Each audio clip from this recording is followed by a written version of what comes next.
యేసు Calvary ప్రేమ నాకై శ్రమలనోర్చి సిలువ మోసిన ప్రేమ నాకై మరణమోర్చి తిరిగి లేచిన ప్రేమ. And through the blood of Jesus we are made right in the sight of God. పాపమోసెనే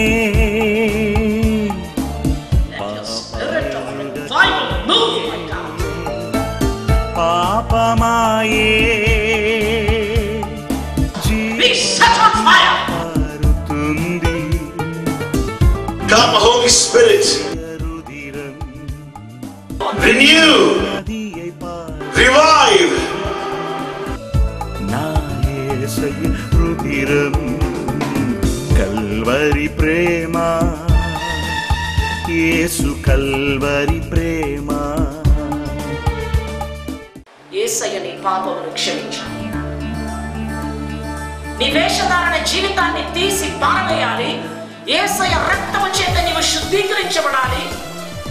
ప్రభు కోరుతున్నది నీవు ఆయన కోసం బ్రతికి ఉన్న పాటను ఆయనకి నువ్వు సమర్పించుకోవడం ఎంత ప్రాముఖ్యమో నిన్ను నీవు ప్రతి క్షణము కూడా పరిశీలించుకోవడం అంత ప్రాముఖ్యం. సాతాను నీ హృదయమును ఎందుకు ప్రేరేపించను? నీవు దేవుని సన్నిధికి వచ్చినప్పుడు నువ్వు యథార్థముగా ప్రత్యక్షం అవ్వాలి. పరిశుద్ధాత్మక వరములలో శ్రేష్టమైనటువంటి వరం ఏంటో తెలుసా? నీ జీవితం ద్వారా క్రీస్తుని నీవు ప్రత్యక్షపరచడం. ఈవేళ మీరు ప్రభు సన్నిధికి వచ్చి ఆయనను సొంత రక్షకునిగా అంగీకరించుకున్న తర్వాత నీ జీవితము చాలా విశేషమైనది. నీ భవిష్యత్తు గుర్తుకొచ్చి నీ తీర్మానాన్ని చంపేసుకుంటావా? You have to be careful. నీ జీవితము చాలా కొందరు బుద్ధులు మారతాయి, కొందరు బుద్ధులు మారవు. అననీయ సఫారా వలె హఠాత్తుగా జీవితమే అంతమైపోతుంది. నీ జీవితానికి విలువ సంకల్పించబడ్డప్పుడు నువ్వు బ్రతికే బ్రతుకు చాలా జాగ్రత్తగా బ్రతకాలి. ఐహిక విచారములు, అనవసరమైనటువంటి నీ యొక్క భారములు ప్రభు పాదముల వద్ద నువ్వు పెట్టేయాలి. సైన్యములకు అధిపతి యెహోవా మీకు స్తోత్రం తండ్రి. ఈ విశేషమైన సమయం మీరు మాకు ప్రసాదించినందుకు మీకు వందనాలు. We thank you because you've given us this day and we worship you, adore you and magnify you. We say to you, Amen Lord, because you're the Lord of our life. మా జీవితాలకు నీవు ప్రభు ఉన్నందుకు మీకు amen అని మీకు పలుకుతున్నాం నాయన. Amen అని వాడా మీకు స్తోత్రం. ఆశ్చర్యకరుడా మీకు స్తోత్రం. మహిమా స్వరూపి మీకు స్తోత్రం. బూదిగంతము వరకు మీ కృపను వ్యాపింపచేయము. మీ మహిమగల మీ సింహాసనాన్ని తన్ని ప్రతి హృదయములో మీరు స్థాపించుము నాయన. ప్రతి మోకాలు వంగి ప్రతి నాలుక మీ నామమును ఒప్పుకొనుటకు నాయన అందరికీ మీ భాగ్యం ఇవ్వండి. యేసు ప్రభు నామమును ప్రార్థించి వేడుకుంటూ మా జీవితాలను మీ చేతులకు సమర్పిస్తున్నాం తండ్రి. ఆమేన్. ఈ మాటలు ప్రత్యుత్తరంగా చెప్పండి. నీ వాక్యము నుండి ఆశ్చర్యకరమైన సంగతులను చూచినట్లు నా కళ్ళు తెరువుము. ఆమేన్. దేవునికి స్తోత్రం. Praise the lord. కొంత సమయం ఉంది. ఈ సమయంలో మన ప్రభు వాక్యాన్ని మనం వేగంగా ధ్యానం చేస్తాం. దేవుడు తన బిడ్డల మధ్య సంచరిస్తున్నాడు. ఆయన తన బిడ్డలతో మాట్లాడతాడు. ఎప్పుడు తన వారు నలిగి ఉన్నారో వారికి ఆయన ఒక విమోచకుని పంపిస్తాడు. మీకు ఒక సహాయకుని పంపిస్తాడు. ఆది మొదలుకొని నిత్యము దేవుడు తనకు విధేయులైన వారిని వాడుకోవడానికి ఆయన సంసిద్ధమున్నాడు. మీ కుటుంబాలను ప్రభువులు కట్టుకొని దానికి ఒక సంపూర్ణమైన ఆనందము సంకల్పించుకోవడానికి అది మీ భుజాల మీద ప్రభువు తన భాగ్యాన్ని పెట్టాడు. నిన్న రాత్రి వేళ మనం చూసాము, ఒక వ్యక్తి లోబడితే సాతానుకు వ్యతిరేకించి నిలబడి తన కుటుంబాన్ని ముందుండి నడిపించగల ఒక వ్యక్తి ఉంటే చాలు, ఆ కుటుంబం అంతటిని తీసుకొచ్చేస్తాడు దేవుడికి. దేవుడు తన భాగ్యం ఇస్తున్నాడు. ఒక రూతును మార్చిన దేవుడు మీ కుటుంబాలను మేలుతో కలుగు చేసి తృప్తిపరచుతున్న దేవుడు. చాలా మంది ఉన్నారు ఈ ప్రపంచంలో. వారు చరిత్ర గావించిన వారి చరిత్రను గావించి ప్రభు కొరకు గొప్ప కార్యం చేస్తారు. ముక్కు ముఖం తెలియని ఒక వ్యక్తి, ఎలియాజరు అనే వ్యక్తి వస్తే ఆ వ్యక్తితోటి కుటుంబ జీవితం కొరకు వస్తున్న ఇస్సాకు భార్య అయిన రెబెక్కా. వీరందరూ ఎవరంటే ఒక తీర్మానం తీసుకుని ప్రభు కొరకు బ్రతికిన వారందరూ కుటుంబీకులు. దేవుడు అబ్రాహాముతో మాట్లాడితే ఎటువంటి వాదన ప్రతివాదన లేకుండా అబ్రాహాముతో పాటు ఉన్నపడిన ప్రయాణమైన శారా,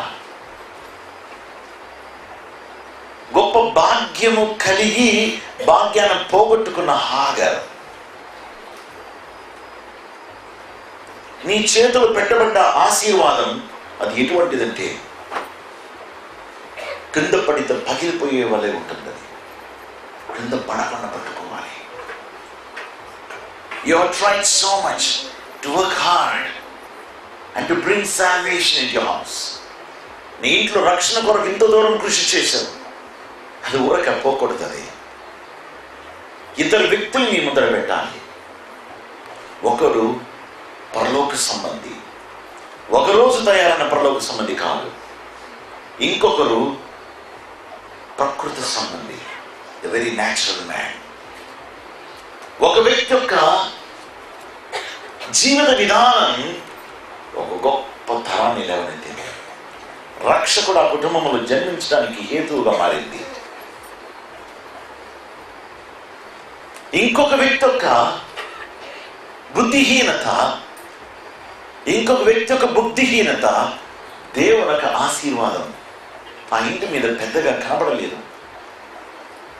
పెద్ద గొప్ప జనాంగం అయినట్టున్నారు, కానీ వారు ప్రభువుకు రక్షణ ప్రణాళికలో ఏమాత్రం కలగలేదు. రెండు రకాలైన మనుషులు ఉంటారు. ఈ లోకాన్ని ప్రేమించే వాళ్ళు ఉంటారు, ప్రభువుని ప్రేమించేవారు ఉంటారు. కుటుంబంలో రెండు రకాలు ఉంటారు. తల్లిదండ్రులు కన్నీళ్లతో ప్రార్థనలో బలంగా ఉండేవాడు ఉంటే, బిడ్డలు లోకస్తులుగా ఉండేవారు ఉంటారు. బిడ్డలు కొన్ని ప్రాంతాల్లో మంచి ప్రార్థనా పనులు ఉంటే, తల్లిదండ్రులు గొడవ పడుతూ కొట్లాడుతూ వారు బాధ్యత రహితులుగా, బాధ్యత లేకుండా వారు ప్రవర్తించేవారు ఉంటారు. ఈ ప్రపంచంలో అన్ని శాశ్వతం కాదు. పంతం ఇదంతా పనికి రాదది. మార్గాలు విడిపోవాలంటే. కానీ బాధపడేది ఇద్దరు, భార్య అయినా భర్త అయినా. మార్గాలు విడిపోవచ్చు, ఎప్పుడు కూడా మనం జ్ఞాపకం చేసుకోవాలి. దేవునితో హత్తుకోవాలి, దేవుని ప్రజలతో హత్తుకోవాలి. ఈ రెండు కనుక మన జీవితంలో లేకపోతే మన జీవితంలో సమస్య కలుగుతుంది. ఆదికాండములో ఒక సంఘటన మీకు ఎత్తి చూపించాలి. 12వ అధ్యాయంలో దేవుడైన యెహోవా అబ్రహాముకు ప్రత్యక్షమై, get out of your country, from your family and from your father's house to a land that I will show you. యెహోవా నీవు లేచి నీ దేశము నుండి నీ బంధువుల నుండి నీ తండ్రి ఇంటి నుండి బయలుదేరి నేను నీకు చూపించు దేశమునకు వెళ్ళుము. నిన్ను గొప్ప జనముగా చేసి నిన్ను ఆశీర్వదించి నీ నామమును గొప్ప చేయుదును. నీవు ఆశీర్వాదముగా ఉండువు అని ప్రభు అన్నాడు. దేవుడు ఒక కుటుంబాన్ని ఆశీర్వదిస్తే అది తరతరాలకు ఆశీర్వాదం ఉంటుంది. మీ కుటుంబం ఒక చిన్న ఆశ్రయపురం. మీ బంధువులకు, మీ కుటుంబీకులకు మీరు ఒక కుటుంబంగా చేరినప్పుడు ఇదంతా ఒక కుటుంబం. ఈ కుటుంబం ఒక ఆశ్రయపురం. ఈరోజు వాక్యం సెలవిస్తుంది. ప్రభు అంటున్నాడు, నిన్ను గొప్ప చేయుదును, నీవు ఆశీర్వాదముగా నుందువు. నిన్ను ఆశీర్వదించు వారిని ఆశీర్వదించెదను, నిన్ను దూషించు వారిని శపించెదను. భూమి యొక్క సమస్త వంశములు నీ యందు ఆశీర్వదించబడునని అబ్రాహాముతో అనగా, భూమి యొక్క సమస్త వంశములు నీ యందు ఆశీర్వదింపబడును. దేవుడైన యెహోవా భూలోకమంతా చూస్తుంటాడు, అందరిని చూస్తుంటాడు. ఎవరు నా మాటకు లోపడగలుగుతారని చెప్పి ఎందరితో ప్రభు మాట్లాడాడో ఇక్కడ మాకు లిఖితం అవ్వలేదు. ఎందరో ఆయన స్వరాన్ని విన్నట్లుగా వారు సొంత ఇష్టంలో బ్రతికారో మనకు తెలియదు. అయితే అబ్రాహాము మాత్రము విన్నాడు, విని ఆ మాటకు లోబడ్డాడు. ప్రభు ఏం చేస్తాడు? ప్రభు మనల్ని ఆశీర్వదిస్తే ఇతరులకు మనల్ని ఆశీర్వాదంగా ఉంచుతాడు. మనం ఇతరులకు ఆశీర్వాదంగా ఉంచినప్పుడు ప్రభు అంటున్నాడు, మన జీవితం మన ద్వారా అనేక మంది ఆశీర్వదించబడతారు. ఇక్కడ ఉన్నారండి కొంతమంది, వారు అట్లీస్ట్ ఒక ఆత్మనైనా ప్రభు చెంతకి నడిపించుంటారు. కారణము వారు ప్రభు కొరకు ఆశ కలిగిన జీవితాలు కాబట్టి. అబ్రాహాము జీవితము ఎటువంటిదంటే క్రమేణా విధేయత చూపించింది, విధేయత ప్రారంభించింది. దేవుడు ఏం చేస్తాడంటే లోతులోనికి ఒక విధేయతను తీసుకొస్తాడు. చిన్న చిన్న వాటిలో కూడా విధేయతను కోరుతాడు. మనం దూరం నుంచి ఉన్నప్పుడు, పొలిమేర సంబంధం ఉన్నప్పుడు ఆయన మనల్ని పొలిమేరలో నుంచి చూసేటప్పుడు బాహ్యంగా గమనిస్తూ ఉంటాడు. కానీ లోనికి వచ్చేటప్పుడు ఆయన మన అంతరంగంలో ఆయన స్వచ్ఛమైన దాన్ని కోరతాడు. పురుషోత్తం చౌదరి గారు చక్కని కీర్తన రాశారు. ఉన్నా పాటిన వచ్చుచున్నాను అని చెప్పి రాశారు. ఇదే భక్తుడు ఒకరోజు పాపం చేశాడంట. అప్పుడు ఒక కీర్తన రాస్తాడు, ఎరిగి చెడిపోతుంది మనసా అని చెప్పంటాడు. భక్తుడు అనగా ఎవరంటే తన జీవితంలోని ఒక బలహీనతను దేవుడు ఒక్కసారి చూపిస్తే దాన్ని మళ్ళా తిరిగి చేయకూడదు. బహుశా అటువంటి స్థానంలో మనం ఉంటాం చాలాసార్లు, మనకు అర్థం కాదు. ఇంకా శ్రేష్టమైన వెలుగులోకి వచ్చేంత వరకు మనకు దర్శనము పరిపూర్ణం అవ్వదు. కానీ ఇవ్వబడ్డ పొలములో ఇవ్వబడ్డ భాష కొరకు నమ్మకంగా దున్నడం అనేది ప్రాముఖ్యం. ఈ కాలంలో పొలం ఎన్నుకుంటారు కొందరు, కానీ ప్రభు అయితే పొలాన్ని మనకిస్తాడు. ఆయన ఇచ్చిన పొలములో పనిచేస్తేనే మనకు సంతోషం, మనకు ఫలితం వస్తుంది, మనకు నిజమైన ఫలితం వస్తుంది. భక్తుడు ప్రభువుని వెంబడించడం ప్రారంభించినప్పుడు వాస్తవానికి అంతా స్పష్టంగా ఉండదు. అబ్రాహాము దేవుడు స్పష్టంగా చెప్పాడు, అంతా చెప్పాడా? 17వ అధ్యాయం వరకు అతనికి టెన్షన్.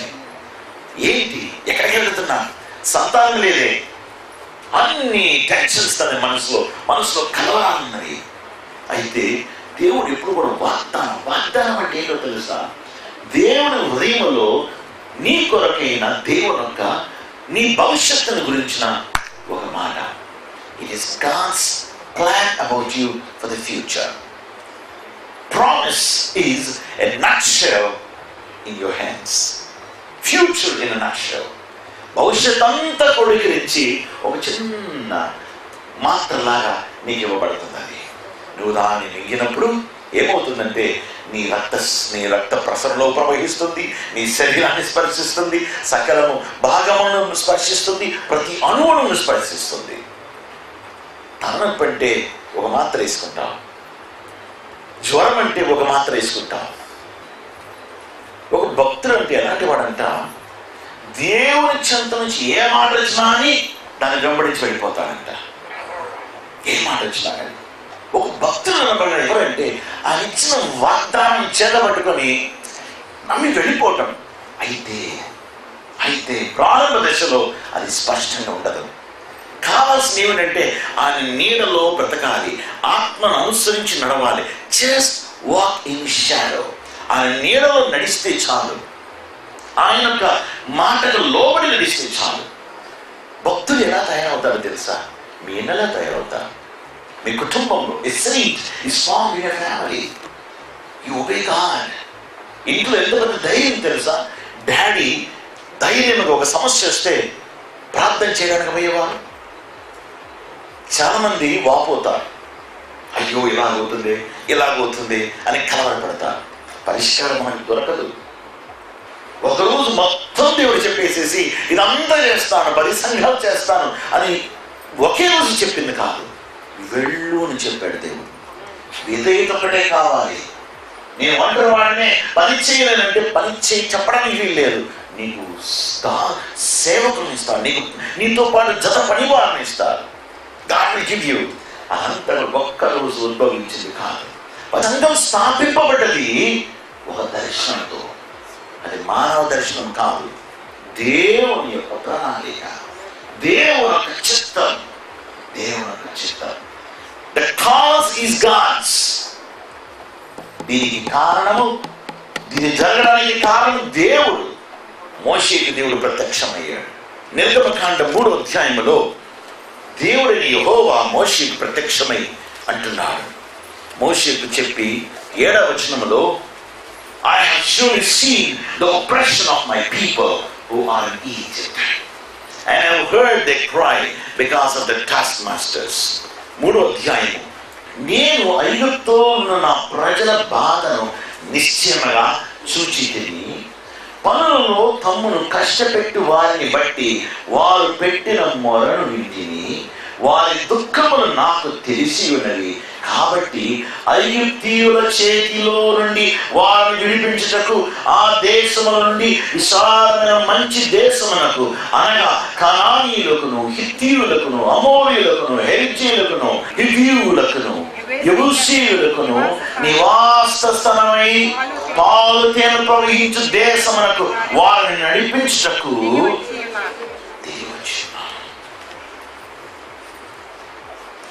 దేవుడు దిగి వచ్చాడు. దేవుడు దిగి వచ్చినది, స్వయంగా దిగి వచ్చినది కొన్ని మార్లు. మానవ రూపంగా దాచి వచ్చాడు, ఆయన స్వయంగా వచ్చాడు, అది వాస్తవం.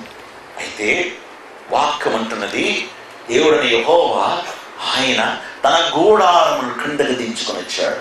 సీనాయి పర్వతం మీద మండుచున్న పొదల నుంచి మాట్లాడినప్పుడు అది ఆయన ఒక ప్రతిబింబం కాదు, అది ఆయన కేవలం వెలుగు కాదు, ఒక దర్శనం కాదు. దేవుడని యెహోవా దిగి వచ్చాడు. ఒక్కటి గమనించండి, మీరు కష్టపడితే, మీరు ఆయనకు మొర్ర పెట్టితే ఆయన దిగి వస్తాడు. ఆయన దిగి వస్తాడు. ఒక చంటి బిడ్డ కేక పెడితే, మొర్ర పెడితే తల్లి పరిగెత్తుకొని వస్తుంది. మొత్తాన్ని వదిలిపెట్టేసి గ్యాస్ స్టవ్ ఆఫ్ చేసి పరిగెత్తు వస్తుంది. ఎంతమంది మధ్య తల్లి పరిగెత్తుకొని వస్తుంది. ఈరోజు ప్రభు అంటున్నాడు, నీ యొక్క మొర్రని విని ప్రభు వినుటకు దిగి వస్తాడు. ప్రభు అంటున్నాడు, చూచాడంట. వాక్యం అంటున్నది, the word of God is very clear.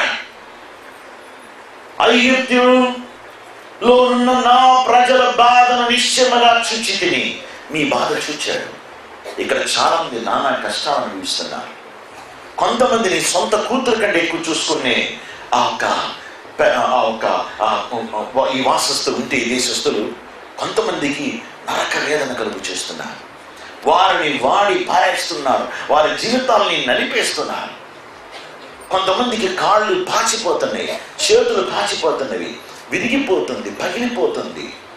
వారు చక్కగా సుందరంగా అల్లార ముద్దుగా పెరిగి మంచి బ్రతికి గంజి నీళ్ళు తాగిన సంతోషంగా బ్రతికి ఏదో మొత్తానికి ఒక 10 రూపాయలు సంపాదించుకొని ఇక్కడికి వస్తే ఇక్కడ పాచి పని చేసి ఎంత వేదన పడుతున్నారు మాటలో చెప్పలేదు. ఒక పని చేయడం తప్పని కాదు, అది ఒక ఇంటిలో నెమ్మది ఉంటే ఎంతనా బ్రతికిపోవచ్చు. నీ భర్త కొరకు, నీ భార్య కొరకు ఏమైనా చేయగలుగుతావు. కొందరు ఇల్లు విడిచి బయటికి వెళ్ళిపోయి వేదన పడి నలుగుతున్నారు. కొందరు ఇంటిలో ఉండి కూడా నలిగిపోతున్నారు.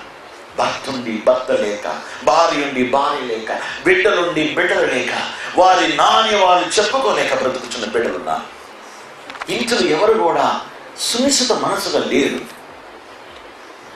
ఒకరికి బాధ వస్తే అందరూ వాడికి వచ్చి చెప్పాలి, ఎలా ఉన్నామని అడగాలి. కానీ ఇంకొకరికి బాధ వస్తే పట్టించుకోవాలి. ఒకరి భార్యకి నొప్పి అనుకుంటే ఇదిగో మాత్రం చెప్పిస్తారు, దగ్గర కూర్చోవడానికి కుదరదు ఆ మనస్సుకి. తల్లిదండ్రులకి, ఇంట్లో వృద్ధులకి సహాయం చేయలేని బిడ్డలు రోడ్లో క్రాస్ చేయడానికి ఒక తాతయ్య, అమ్మకి సహాయం చేస్తారు. ఇంటిలో లేని ధర్మము బయట ఎక్కడికి వస్తుంది? ఇంటిలో సునిశ్చిత హృదయం లేనివాడు. దేవుడు చాలా సునిశ్చితమైన మనసు గలవాడు. ఆయన ఎప్పుడు కఠినుడు కాడు. నహూము 1:7 దేవుడు యెహోవా ఉత్తముడంట. యెహోవా ఉత్తముడు, ఉత్తముడు, ఉన్నతమైన ధ్యేయం కలిగిన వాడు, నీ కొరకు ఉన్నతమైన తలంపులు కలిగిన వాడు. ఇంగ్లీష్ ఉంటుంది, the lord is good, the lord is good. ఆమె కార్యము చేసినంత మంచిదే, ఆదామవను చేశాడు మంచిదే, సమస్తాన్ని సృష్టించడం మంచిదే. అయితే ఆ మంచిదాన్ని కాపాడుకొని మనం బ్రతకవలసిన వారమన్నాం. ఇక్కడ చూడండి, ప్రభు వేచున్నాడు. ఎందుకు వేచున్నాడంటే వారి యొక్క ప్రార్థన తగిన స్థాయికి రావాలి. మొదలుపెట్టగా మోషేను దేవుడు ఎత్తాడు. దేవుడిని యెహోవా మోషేను వాడుకున్నాడంటే మోషే యొక్క గొప్పతనం కాదు, కానీ మోషేలో ఉన్న విధేయత. చాలాసార్లు మనం ప్రభు కొరకు ఏదో చేయాలనుకుంటాం, పెత్తనాలు మన మీద పెట్టుకోవాలనుకుంటాం, ఆ పని చేయాలి ఈ పని చేయాలనుకుంటాం. పెత్తనాలు భుజాల మీద వేసుకుంటే చాలాసార్లు దేవుడి పనికి మన ఆటంకమే. దేవుడు పిలవాలి, దేవుడి చిత్తం రావాలి. 40 ఏళ్ళ మోషే ఒక పెత్తనం తీసుకొని అందరి మధ్య న్యాయం చేయబోతుంటే జరిగింది ఏమిటి? 40 సంవత్సరాలు వెళ్ళిపోయాడు అరణ్యవాసానికి. ఈ పని మోషే చెయ్యకుండా ఉంటే 80 ఏళ్ళ వరకు మోషే ఇంకా ముందుగానే మోషే ఆ దేశంలో నుండి ఆ స్వాతంత్రం వారికి ఇంకా సులభంగా జరిగి ఉండేది అనిపిస్తుంది మనసు. అయితే మనము కొన్నిసార్లు మనకు పెత్తనాలు తీసుకొని దేవుని ఆత్మచేత కాదు, ఈ ప్రకృతి సంబంధమైన ఆసక్తితో ఏదో చేయాలనుకున్నప్పుడు మొత్తం చెడిపోతుంది. దేవునికి ఎక్కువ పని పెడతాం మనం. ఇంకా నువ్వు ఎర్ర సముద్రం దగ్గరకు వచ్చి ఏం చేయనక్కర్లేదు. ఎర్ర సముద్రం దగ్గరకు వచ్చి ఏం చేయనక్కర్లేదు. Nothing to do. దేవుడిని యెహోవా చెప్పిన మాట మోషే చెప్తాడు, ఊరుకుండి యెహోవా రక్షణ చూడండి. Stand still and see the salvation of the lord. ఎవరైనా ఊహించగలుగుతారా? when God does a miracle, it is unimaginable. దేవుడు నీ జీవితంలో ఒక కార్యం చేస్తే ఊహించి చూడని అద్భుతం జరిగిస్తాడు. ఎర్ర సముద్రము పాయలవుతుంటే వీరు ఊహించలేదు. వారి కళ్ళు ఆశ్చర్యము నిండిపోయింది. ఈ సంఘాల దర్శనం కొనసాగాలంటే ఇది ఎలా స్థాపింపబడ్డదని ప్రతి ఒక్కొక్క తరానికి అది మీరేదో చెప్పాలి. దయచేసి గమనించండి, అనేక దేశములలో ప్రపంచమంతా ప్రసిద్ధిగాంచినది ఉండడానికి ప్రభు పెట్టాడు. ఒకే ధ్యేయం, ఒకే గురి, ఒకే కట్టు, ఒకే మనస్సు. మధ్యలో ఎన్నన్న రావచ్చు ఆటుపోట్లు. We don't care about it. అయితే కార్యం ఏమిటంటే ప్రభు ఒకే ధ్యేయం పెట్టాడు. అది ఈ ప్రపంచంలో భాగములో నలిగిన వారికి ఇది దుర్గమగా ఉండాలి అని ప్రభు అంటున్నాడు. దిస్ మస్ట్ బి ఒక ఆశ్చర్యపురంగా ఉండాలంటున్నాడు తండ్రి. ఇది ఒక ఆశ్చర్యపురంగా. ఆ దర్శనాన్ని మనం తప్పిపోకూడదు. దేవుడు యెహోవా అంటాడు, ఆయన చెప్పిన ఆజ్ఞలంట బాసికంగా కట్టుకోవాలంట, నుదుటి కట్టుకోవాలంట, చేతి కట్టుకోవాలంట, వారికి ఇంట్లో కనబడేది పెట్టుకోవాలంట. యెహోవా చేసిన కార్యాలను బిడ్డలను కూర్చోబెట్టి వాళ్ళకి చెప్పాలంట. ఇది మనుష్యేచ్ఛవల్ని కాదు కలిగినది కాదు, ఇది దేవుడు తన ప్రణాళికను బట్టి గొప్ప కార్యం చేశాడు. ఈ రోజు మీరు ఈ ప్రాంతంలో కూర్చొని ఆరాధిస్తున్నారంటే దేవుడు మీకు ఇచ్చిన గొప్ప దర్శనం. ఇది మీకే కాదు, కూడినంత కాలం ఈ సంఘం ఉంటుంది. ఆయన ఆయన వచ్చినప్పుడు ఇది ఎత్తబడుతుంది. ఎత్తబడినప్పుడు అది మన జీవితానికి, మన యొక్క జీవిత ఆ ఒక గోల్ నెరవేరుతుంది. మోషే ద్వారా ప్రభు చెప్పినప్పుడు ఎర్ర సముద్రం 2గా పాయలుగా మారింది. ప్రభుడు ప్రియులారా, దేవుడు తానే వారిని నడిపించాడంట. నీకు ఒకటి తెలుసా? దేవుడు తానే మిమ్మల్ని నడిపిస్తున్నారు. God is leading you with his own hand. With his own hand. With his own hand. మోషే చేతిలో ఉన్న కర్ర ప్రభు దాన్ని వాడుకున్నాడు. ఈరోజు ప్రభు అంటున్నాడు, నీకున్న తలాంతును ప్రభు వాడుకుంటాడు. అయితే ఈరోజు వాక్యం అంటున్నది, అబ్రాహాము ఎటువంటి వాడంటే క్రమేపీ అతని జీవితంలో దేవుని యొక్క వాగ్దానం నెరవేరుటకు ప్రారంభించాడు. కల్వరి ప్రేమ, యేసు కల్వరి ప్రేమ. ప్రియమైనటువంటి కుమారుడు కుమార్తెల జీవితంలో రక్షణ ఆనందాన్ని మీరు ఊటమలే అర్పించుచున్నందుకు స్తోత్రము. Thank you, Lord, for the salvation joy you have commanded for it to spring in your children's heart. Father, ఈ బిడ్డలను చేపట్టి నడిపించు నాయన. మీరు కాకపోతే మాకింక ఎవరున్నారయ్యా? నాయనా, మా జీవము గల దేవుడు అయ్యా మీరు. నాయనా, నీ ప్రియమైనటువంటి బిడ్డలు వీరిని జ్ఞాపకము చేసుకొని వీరికి మీకు మధ్యలో నిలబడుచున్న ప్రతి వేరు చేసే బలహీనపరచు క్రియలను యేసయ్య రక్తములో కొట్టివేయమని ప్రార్థిస్తాము. Thank you, Father. Let anything that which stands between you and your children, my God, let it be washed away by the precious blood of your Son, our living Savior Jesus Christ. Lord, cleanse their heart. వీరి హృదయాన్ని శుద్ధీకరించండి. Cleanse their mind.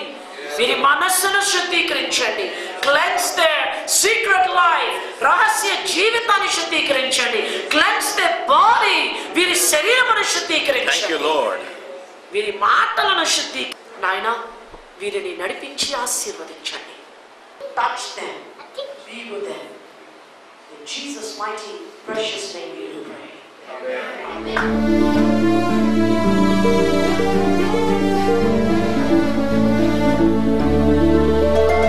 Calvary Prema, Yesu Calvary Prema, Calvary Prema. We need God's people to join hands with us for this endeavor. దేవుని బిడ్డలు మనందరము చేయి కలిపి ఈ కార్యక్రమమును కోసం మనం ప్రార్థించాలి. So that we can take the heart of Jesus to many lives across the globe. ఈ భూమిపైన ఉన్న అనేక జీవితాలకు ప్రభు వర్తమానాన్ని ఇంకా మనం మోసుకొని వెళ్ళినట్లుగా మనము ఏక మనస్కులై ప్రభుని కోరాలి. If you want to participate along with us in this ministry work, మా ఇరువరితో పాటు ఈ పరిచర్య కార్యక్రమములో మా కుటుంబంతో పాటు మీరు గనక పార్టిసిపేట్ చేయాలని మీరు కోరుకొని ఎడల you can contact our phone number. మా ఫోన్ నంబర్ కి ఇక్కడ చూపించబడే పరిచర్య ఫోన్ నంబర్ ని మీరు కాంటాక్ట్ చేసి అనగా సంప్రదించవచ్చు. And you can also send across your seed money to this account. దీని ద్వారా ఇక్కడ వేయబడుచున్న ఈ అకౌంట్ నంబర్ కి కూడా మీ యొక్క మరి విత్తనం అనే మీ యొక్క అర్పణ కానుకను మీరు పంపించవచ్చు. Your seed money will be directly going to this work. మీ విత్తనం అనే మీ యొక్క అర్పణ కానుక పరిచర్య కార్యక్రమముకే నేరుగా వెళ్ళును. And it is going to bless someone somewhere for the glory of God. ఎక్కడో ఎవరినో ప్రభు మహిమార్థమై ఈ యొక్క దీవెన వారిని ఆశీర్వదించును. God bless you. దేవునికి స్తోత్రం. యేసయ్య పాదాల చెంత ఓ విశేష విడుదల సమయం. ఈ అద్భుతమైన సమయానికి నేను జోమధు మరియు నా చెల్లి సిస్టర్ జెస్సీ వీణా గారు మిమ్మల్ని ఆహ్వానిస్తున్నాం. కల్వరి ప్రేమ, యేసు కల్వరి ప్రేమ, నాకై శ్రమలనోర్చి సిలువ మోసిన ప్రేమ. హల్లెలూయా. నువ్వు వీడు మారిన భూమిలో విశ్వాసముతో యేసు నామములో నీ ప్రార్థన విత్తు.